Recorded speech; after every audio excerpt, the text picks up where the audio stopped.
it. Say it. Say it. I'm a geek. Yes. Say it. I'm proud to be a geek. Not good enough. More. Say it. I'm a video game junkie and I love it. Hi, you're watching Bits. On tonight's show, we're bringing you the latest Nintendo hardware. We'll also be adventuring with Legend of Zelda Majora's Mask on the N64 and getting Gothic in Wonderland on the PC. Finally, we lighten the mood when we review the latest dance sensation. Now, some of you might be wondering just what the hell is going on here. Well, it's simple, really. This is the first day of our nationwide Bits Geek Watch. We're setting out to bring the gaming geeks of Britain out of the closet and onto national TV in a celebration of their geekdom. We is putting the geek back onto the street. It's Geek Pride, but we're giving you all the details later in the show, so stay tuned. But now it's time for Emily to screech into view in the PlayStation 2's own Ridge Racer 5. This game is the Petrolheads equivalent of Baywatch. It's shallow, it's puerile, a real beach bunny blonde of a game. It may look good, it may even feel good to some, but ultimately there is no depth. Now, it's strangely addictive, however, it's not a love affair that will last all night. No, it's more wham bam thank you ma'am with arcade racing sim Ridge Racer 5. Where are we going? Round the bend, please.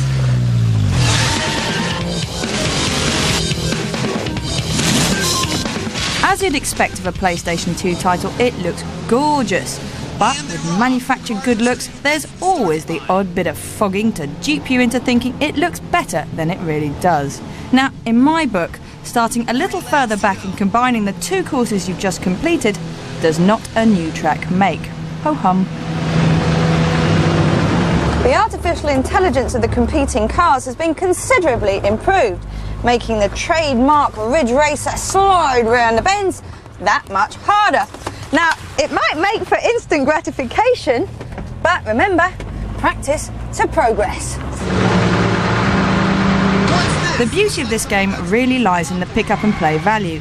You can pick it up, play it, and put it down again, without the feeling that you have to complete one more level, solve one more puzzle. It's full of the instant gratification that all successful arcade games and a one-night stand provide. So there you have it. Get your driving gloves on for Ridge Racer 5 when it launches with the PlayStation on November 24th. We've received a flurry of emails from all of you jokers in response to our top 50 games of all time poll, and it looks like all of you have an opinion about what should go into the top 50 games of all time. So, if you haven't entered yet, here's what to do. Choose your favourite game and get on down to our website. It's simple. Just remember, folks, it's one vote for one game per person. And next week we'll be telling you what you think about smegma. Smegma, such a great word. Right, time now for Emily and Alex to fill you in with this week's gaming news. In the first bits of the series, we dissected the futures of Sony and Sega. Apparently they've been too busy throwing PlayStation 2 and Dreamcast punches at each other to notice the dark horse in the running, Nintendo's GameCube. The GameCube has a 405 MHz processor, 40 megs of memory, and a graphics coprocessor with a 1TS RAM memory embedded directly onto the chip. And what exactly does that mean? To the well-rounded non-tech head, it means that the GameCube can make claim to be the most powerful console on the planet. Bar the Xbox. All others may have to cringe beneath its power and will cower behind the closest rock until the Miyamoto storm has passed. So expect totally arse-kicking gameplay. Here's a little taster of some familiar faces in demo gameplay footage. They certainly show off the GameCube's talents.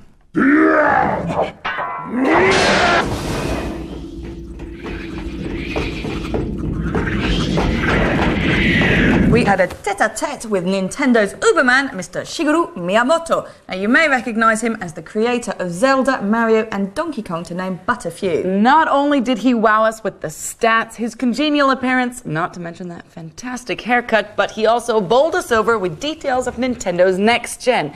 And here they are, just for you. The GameCube makes our work easier. The 3D consoles we used to design games for were limited. We had to spend a lot of time simply realizing the 3D engine itself.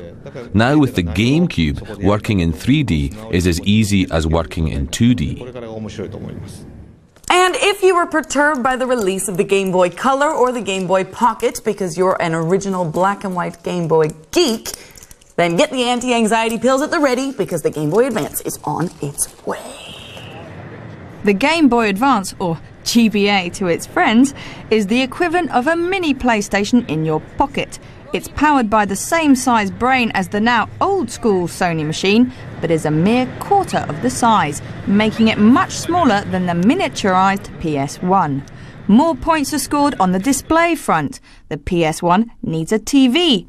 Next year, you'll be able to buy a snap-on LCD screen. Thanks, Sony. The GBA comes with its own built-in screen, 1.5 times as big as the one on your Game Boy. And check this out, you can have a Menage a Quatre, that's 4-player action, on SNES quality Mario Kart if you have enough pals. And it totally works. I had my ass whooped by 3 complete strangers. Now, the only apparent downfall of this fantastic piece of kit that we all want to get our hands on is that it won't be on the shop shelves until next July. So how come we got our dirty little mitts on one at ECTS and they're actually going to keep it all to themselves until summer 2001?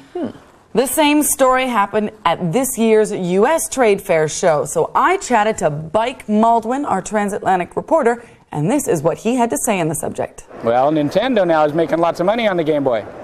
Everybody's buying Game Boy. They have the Game Boy Advance, 32-bit, perfect, ready to go. They're not talking about it. They're going to hold it back until they've sold every last Game Boy. Well, looks like we'll just have to sit tight and wait. Arse.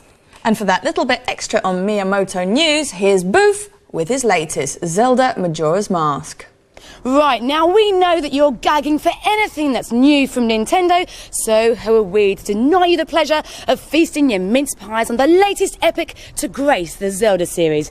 Oh yes, it's time to get swept away with that special little bit of Miyamoto magic with Legend of Zelda Majora's Mask. The lovable green-hooded Link is back in a brand new incarnation of Ocarina of Time. But while this world may seem familiar, something's just not quite right.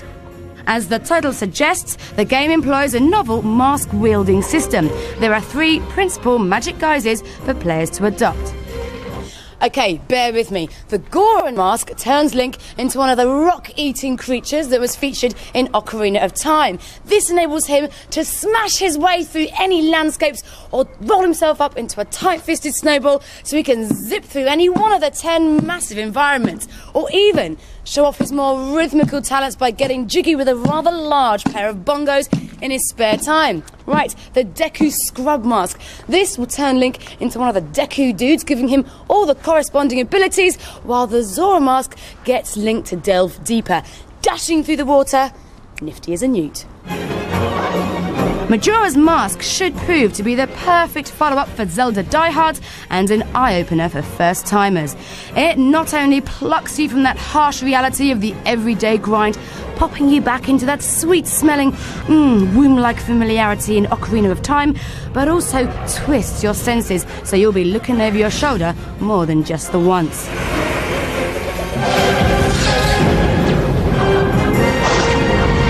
Majora's Mask will be out for Nintendo on November the 17th. Emily. Yep, it's time now to take a look at this week's top 5. Last week we told you all about our favorite awesome weaponry. Now this week we're passing the torch into the virtual world and paying homage to the Olympics. So, in keeping with international team spirit and all, we've devised a top 5 video gaming Olympic candidates. At the starting blocks! This gun-toting dog from NDK2 has got the cockiness that counts, and though he may look better with a pistol in his pocket, he sure knows how to take a punch.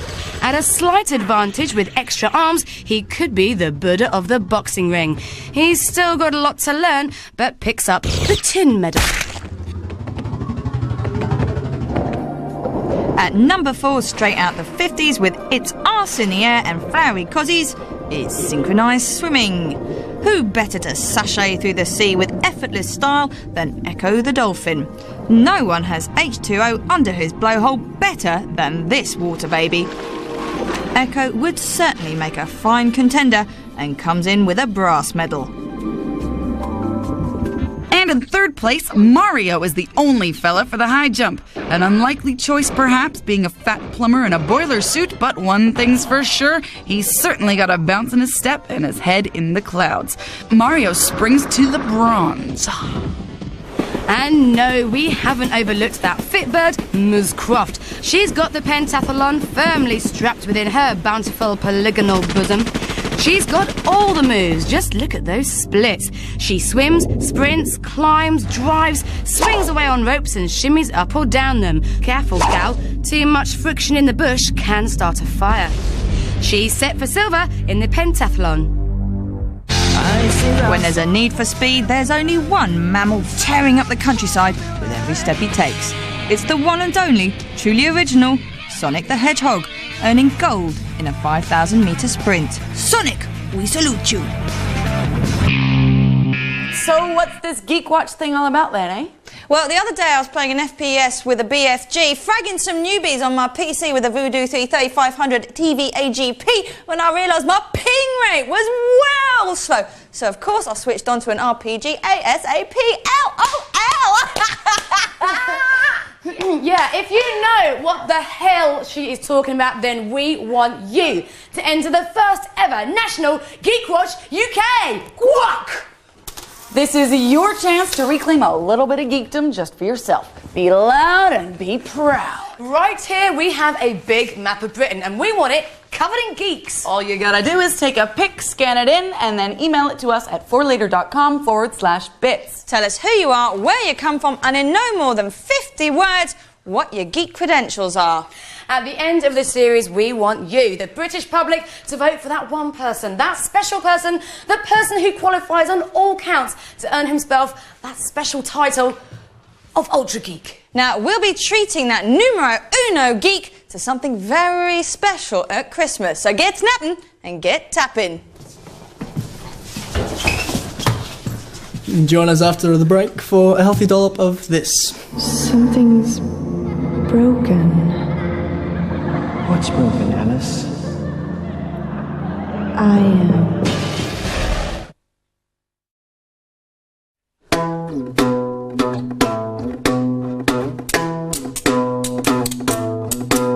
I met a geek just the other day.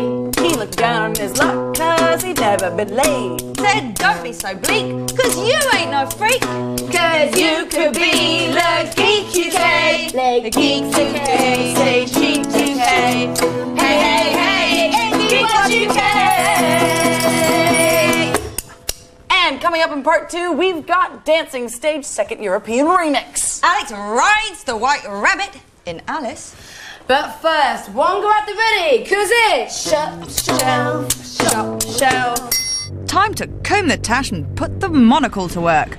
It's Crimson Skies. In 1937, air pirates roam the firmament. You play a dashing ace pilot, coincidentally also a womanizer, leading a squadron of privateers in 24 air missions against the cads and the scoundrels. Age of Empires 2, The Conqueror's expansion has solved some of the things that made its predecessor drag. Now you have smart farmers and villagers who replant and gather resources automatically so you can wage more war without distraction. Sounds like the perfect Sunday to me. And for the Dreamcast, it's the magical beat-em-up sequel you've been waiting for, Power Stone 2. It's on the streets and fully interactive with hundreds of things to twat your opponent with and gazillions more special moves than in the first one. Nice. Retro racers rejoice! Mille Miglia, the game we've been talking about for umpteen months, is finally out exclusively on your PlayStation. It's not that good, but it's got some nice cars, nice tracks, and a nice bit of scenery. Nice. And finally, Tenchu 2, The Birth of the Stealth Assassins. The title pretty much says it all. You're a ninja on a variety of missions. Save villages from villains and rescue your Master San from the enemy by sneaking up behind your foes and slitting their throats. Lots of blood on your PlayStation. Can't argue with that. Are you confused, depressed, possibly considering psychosis? Don't know whether you want to play with the bunny or boil it? Well, don't go through Freudian psychotherapy. It's too expensive.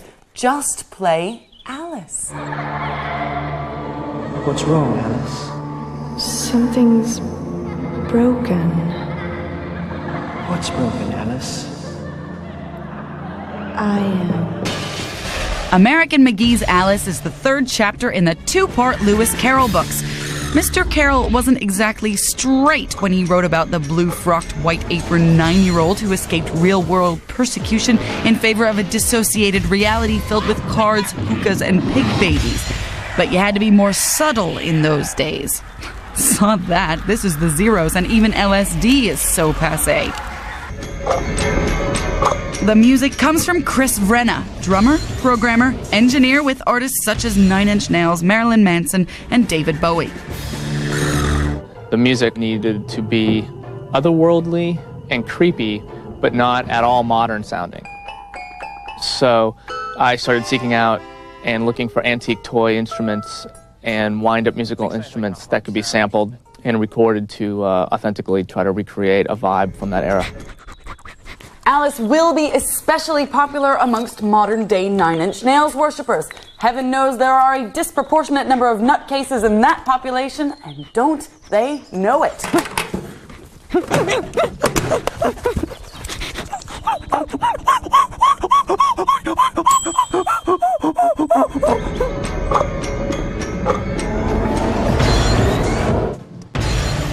So she's been traumatized again, and in order to find her grip on reality, she heads back to Wonderland.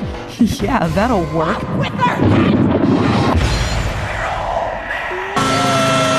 You'll have to rely on your noggin and your own warped sense of reality to puzzle your way through some of the more acid-induced levels of the game. But along the way, to help you off the path, will be the familiar grin of the Cheshire Cat and the confounding rhymes of Tweedledee and Tweedledum. But the biggest pain in the ass will be the White Rabbit. This wascally bastard will push Alice into the oncoming headlights of harm and then bugger off down his hole. If this public rethink of childhood fantasy is a trend, what the hell are they gonna do with Winnie the Pooh? Now, if this sounds like an English literature lesson, then suck it up, baby, because maybe you'll learn something. Now, although Alice sounds like it could be an amazing action-adventure, it could just get relegated to the back of the cupboard. It's only coming out on PC, so the console kids might feel alienated, and, well, it lacks that certain cyborg robot quality of most successful PC titles. I hope I'm wrong. But Alice is coming out at the end of November. Yeah, baby, scream! And now it's time to get continental. Gaming's for lard arses and cheesy puffs addicts who spend their waking hours glued to their sofas, belching out the theme tune to Mario Brothers, using those high-energy, soft drink-fueled burps. Right? Wrong. In fact, we're here tonight to challenge your stereotypes by hosting the first international adrenaline-fueled game-off using Dancing Stage European Mix and its accompanying mats. Now, we've corralled together a bunch of Johnny foreigners to see just how light in their loafers they really are. And let's start out. What's your name? Where do you come from? I'm René, I come from France. Ah, fantastique! And here he is in full French garb, it's Monsieur France! Next up, what's your name? Where'd you come from? Hi, my name is Guillermo and I come from Madrid. Oh, Madrid in España. Looking a lot like Gloria Estefan, it's Mr. Spain. And what's your name and where do you come from? I'm Daniel and I'm from Austria. Yodelay, Mr. Austria. What's your name and where do you come from? I'm Tero from Finland. And finally, from the land of vodka and sodas, it's Mr. Finland. Let's see what this Dance Stage second European mix is all about. All you've got to do is watch the arrows as they go up the screen and hit the appropriate button when they reach the top. But instead of letting your fingers do the walking, your atrophied leg muscles will be warming up the dance floor. Two contestants are ready and waiting to boogie their butts off already on the mats. We have España and Austria. Here we go. Oh, it looks to me like Austria is already leading. He seems to have control over what his feet are doing. Upper body strength. Yeah, man, creativity. Oh, you're getting beer on my feet. That's pretty crafty. We still don't have much expression. Oh, but Spain's getting into it. Spain's wiggling around up there, but Austria's just sort of standing there with the stein open. As it stands now, Austria is slightly ahead of Spain, but only slightly. He could come back at any second. Oh, little bit of a break. Almost. Well done. So here we are at round 2 with Mr. France, hey, and Mr. Finland. Woo! Dancing to the song that so many women have cried over. It's sad. Oh, we have points for style for Mr. France. Oh, he knows how to move. Concentration on their faces, intense at this moment. Oh, we have singing. We have singing. They've worked. Work that towel.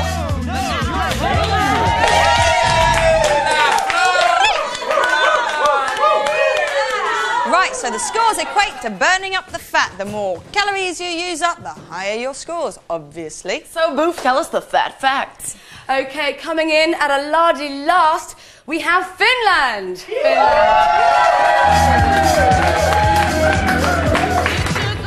Coming in at 3rd place, very closely I might add, is France. Come forward,